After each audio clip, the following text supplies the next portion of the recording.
Breaking news Visakhapatnam Madhurawada ప్రాంతంలో stock market పెట్టుబడుల పేరుతో భారీ మోసానికి పాల్పడిన వ్యక్తుల్ని పోలీసులు అరెస్ట్ చేశారు. ప్రజలను నమ్మించి కోట్ల రూపాయలతో ఉడాయించిన ఒకే కుటుంబానికి చెందిన 4 సభ్యులను ఎట్టకేలకు కటకటాల్లోకి నెట్టారు.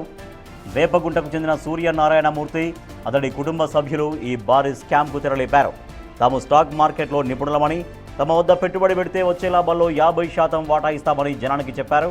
మొదట్లో కొందరికి సమయానికి లాభాలు చెల్లించి అందరికీ నమ్మకం కలిగించారు.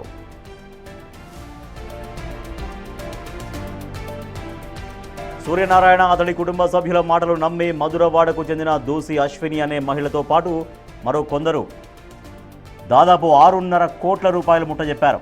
కొన్ని నెలల పాటు సక్రమంగానే లాభాలు పంచిన సూర్యనారాయణమూర్తి కుటుంబం ఆ తర్వాత ముఖం చాటేసింది. బాధితులు తమ డబ్బు తిరిగి ఇవ్వాలని కోరగా కాలయాపన చేయడం మొదలుపెట్టారు.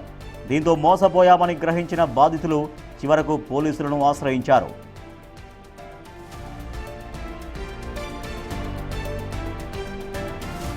బాధితుల ఫిర్యాదు మేరకు కేసు నమోదు చేసిన పోలీసులు దర్యాప్తు చేపట్టారు. సూర్యనారాయణమూర్తితో పాటు మోసంలో భాగస్వాములైన అతడి కుటుంబ సభ్యులను అరెస్ట్ చేశారు. నిందితులను కోర్టులో హాజరుపరచగా న్యాయస్థానం వారికి రిమాండ్ విధించింది.